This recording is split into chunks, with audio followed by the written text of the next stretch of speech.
Isa na naman pinagpalang araw mga kabuhay. So here we go again sa ating panibagong vlog na kung saan ay same content. Blessed day talaga dahil pupunta muli tayo sa area kung saan tayo pumunta. Kung inyo mapapanood yung previous vlog ko patungkol dun sa Talent Unlock, ay dun ulit tayo pupunta. Ibig sabihin, ngayong buwan ng February, dalawang beses tayo magtuturo o magtuturo ng Zumba sa kanila. So naway maging regular na to every month. At maganda siya kasi kahit papano meron tayong mga activities na nangyayari, nagaganap sa life natin, kung saan ay isang achievement siya na kung saan ay may nagtiwala sa atin sa ating mga ginagawa. So malapit lang naman yung area. Hello!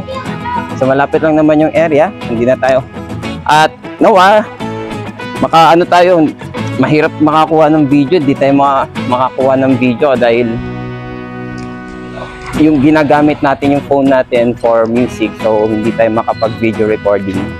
Kaya wala akong mapakita sa inyong clip sa aking vlog. So ganun pa man, kung magkaroon man tayo ng makakuha man tayo or makapag-take man tayo ng video, so naway, makikita nyo naman sa vlog kong yun. So ganun pa man, let's go mga kabuhay. So mga kabuhay, nandito na tayo ulit sa area. So walang mga kabataan. Ang ganda ng panahon, maliwalas, hindi ganun kaaraw. Yun o, ha? So dito naman tayo. Ganun pa rin yung oras natin, 3:30. At syempre inagahan pa rin natin.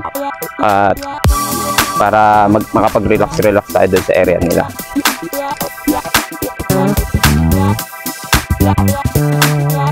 Tara mga kabuhay, pasok na tayo sa kanilang trabaho. Malapit lang naman. Hello, dito na tayo mga kabuhay sa area. And kakatok na tayo muli. Hello po Kuya Guard, sa Zumba po. Jomel po, Jomel. Juliet Oscar Mama Eco Lima. Okay, salamat po, thank you. So antay tayo ulit. Mga kabuhay, nandito na tayo, nandun pa sila. Wait natin yung oras ng out nila. So katulad na nabanggit ko last time, 3:30 kami mag-i-start. So may 1 hour na silang parang break. 4:30 yung out nila. So yung 1 hour na yon na matitira is gagawin nila or ibibigin nila sa Zumba. Parang yun na rin magiging break nila. Kaya nagpapasalamat tayo sa kanilang company, kay ma'am na nagtiwala sa atin for the second time. So pangalawang beses ko nang pumunta sa lugar na to at talaga lubos ako nagpapasalamat sa inyo ma'am. So kung inyong mapanood, sa mga boss ng Parguera ba to and sa employees, maraming salamat po. Naway nag-enjoy po kayo at mag-enjoy pa rin po kayo. Maraming salamat po.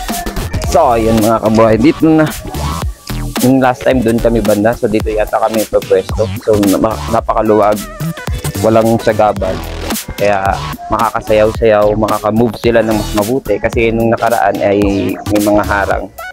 So di ba, ang ganda ng area nila, maluwag, kaya pwede na ba kayo mga kabuhay? Wala ulit tayo yata makukuha video clip sa ating Zumba dance, kaya kung anong makuha nating clip galing sa kanila, pa-transfer natin sa content natin sa video para at least may makita kayo kahit mga few minutes o few seconds na dance move, makita nyo. Hindi man ako yung makita ninyo, ibig sabihin at least yung move na yon galing din sa akin. Sa mga kabuhay, salamat. So yun na, start na, nagre-ready na sila.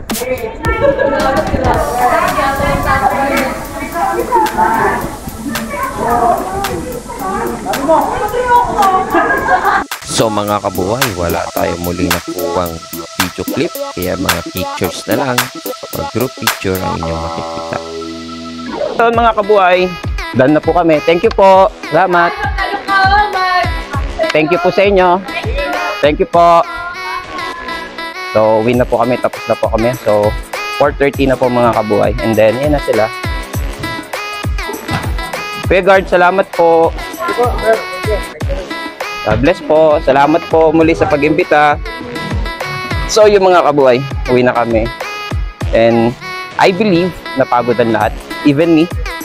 So yun, uwi na po kami and then antayin ko na lang din po yung asawa ko dun sa loob. Ayun. Hello po. Salamat po. So yan, 4:30 na. So mahigit 4:30. Ganun pa mga kaboy, maraming salamat po sa pagsubaybay and then pagsuporta ng aking mga video vlog. And till our next vlog po, naway still mag-subscribe pa rin po kayo, follow po sa aking YouTube channel and the same time my FB page. And hello po mga kuya. And so, mga kabuhay, see you till our next vlog. God bless and good morning.